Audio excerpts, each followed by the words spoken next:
Hey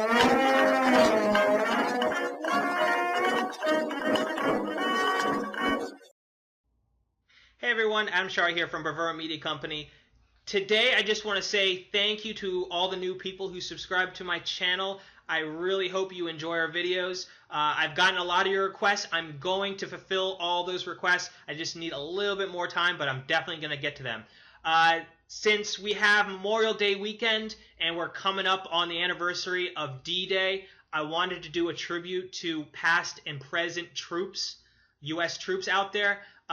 We have a vintage map of Utah Beach during the Operation Overlord invasions, and this map is really great. It's the strategic planning of the invasion of Utah Beach, and man, it is loaded with information. I mean, if you look at the map alone, you can see top secret right at the bottom there, and it's really something special. So that just gives you a taste at the history and maps and what we cherish on here. I just want to say before I do this video, thank you to all our armed services, past and present. We do not take what you guys did for granted at all.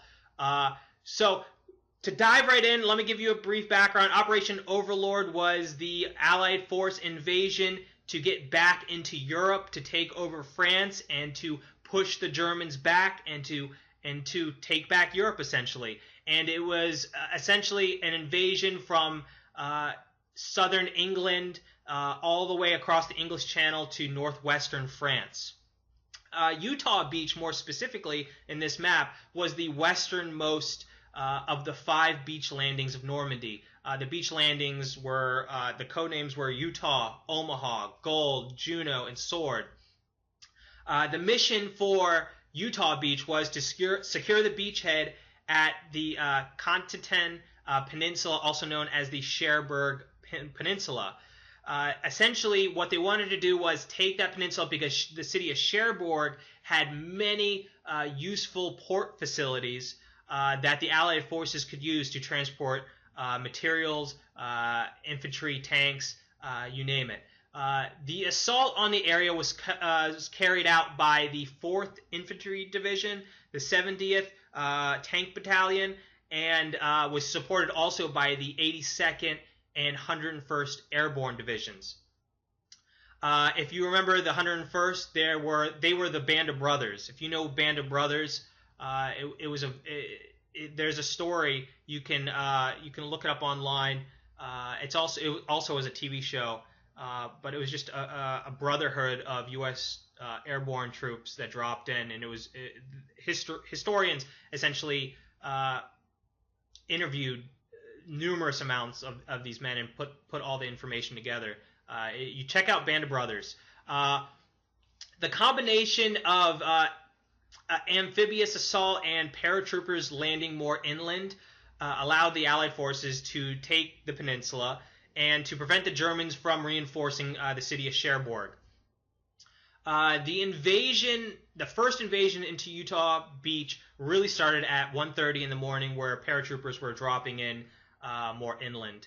And the airborne units were given the mission objective to secure the different crossroads at St. Mary Glace, and to also secure all the causeways from the flooded farms behind the beachheads. The infantry division that were landed on the beaches were scheduled to invade at 6:30 in the morning. They secured the area very, very quickly. The engineers, after they invaded, were set out to essentially defuse the various mines and throughout the entire beach. I will actually go on this map. The minefields are actually detailed on this map. I love this map. So basically, to give you a rough estimate on the numbers of invasion, 21,000 men landed on the beach, in which there were 197 casualties from the beach landing. There were more casualties from the airborne landings. 14,000 airborne troops were dropped in more inland, and there were 2,500 casualties from that. Now, let's explore this map right here. I've got some history behind it. If you look at certain sections, right here we've got Red Beach and Green Beach. These were the original planned landing destinations, okay? They went through many different details, and they really, really wanted to land here. And essentially, these different beach names, I looked up these beach, Red Beach and Green Beach. They planned at the first wave of assault. If you look at this troop, the PT boats that went forward, 10 boats at a time for each beach, for each wave. So they were heading towards these beaches, but on June 6th, the currents were so strong that they were actually pushed southernly down to this beach exit right here by La Grande Dune. So they were pushed, the currents were so strong, they were pushed over here, and upon landing, you're going to like this. Not a lot of people know this. The first senior officer that landed on the beachhead right here, they recognized that they landed right there, was actually Teddy Roosevelt's eldest son, Theodore Roosevelt Jr. He landed there, he scouted the area, and he realized, you know, this is actually a better terrain in this area. The Germans have less of stronghold defense units in this area and choke points, and he also realized that the bombers had destroyed many different locations in that area. So they rerouted all the forces to over here. They were originally going over here, but they said, you know what, we're gonna change the plans. We're gonna go right here. And it's kind of interesting because there's mines labeled right here. These half moons right here, these are actually mines, and you can see the question mark right there. But interesting that they shifted their strategy right here. So just to look at the map, I really like this. We've got top secret. If you look at until departure for combat operations, then this sheet becomes restricted. I mean, pretty cool. I mean, this map was actually carried by a U.S. soldier. This was actually used on June 6th. Pretty cool. This isn't just some reproduction, or this was actually used. And you're gonna like this. Okay, not only do we have an overhead beach view, oh, we got a panoramic view. See two houses. So we can see, and these are lined up for the locations. So this is their original location, Red Beach, Green Beach. If we look down here, here's what the beachhead kind of looked at like. We've got houses over here. We've got houses. We can see Red Beach, Green Beach. You can see the yardage right here. We kind of see what it looks like. But they didn't actually land on these locations. They wanted to. Here's an old windmill. You can see the windmill right there. They actually, I think it was right here, La Grande Dune. They actually landed right over here. And we saw that there were minefields to the left of that. So we can see what the beachhead kind of looked like between these two locations. I mean, some of this information is just amazing. It's loaded. Let's see, panoramic shoreline sketch shown above. Yeah. Yeah, we got a date on this map too, prepared by Commander Task Force 12, April 22nd, 1944. So this was prepared 9.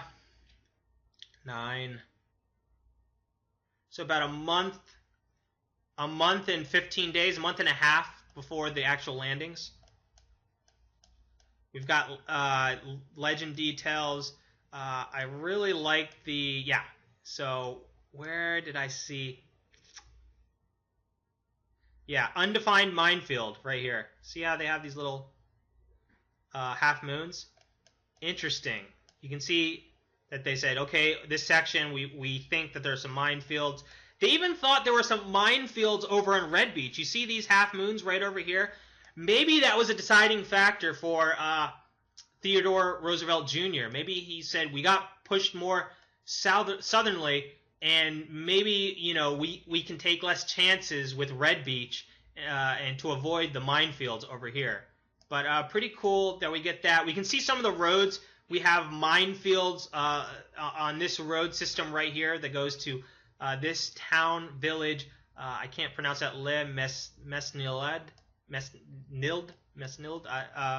But we can see that minefields over here.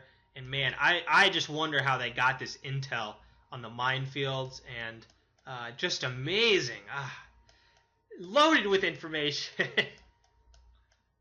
But it's just a great map. And I really think this is a great tribute to the upcoming anniversary of the Normandy invasion. So, pretty cool. Loaded with information. So, I really hope you've enjoyed this video. We've got so many different videos upcoming. I really hope that you stick with us and you check out the rest of our content. Definitely subscribe to us if this is your first time seeing this video. We love maps. We love history. And if you like the same, definitely subscribe to us. We'll get to share our passion with you.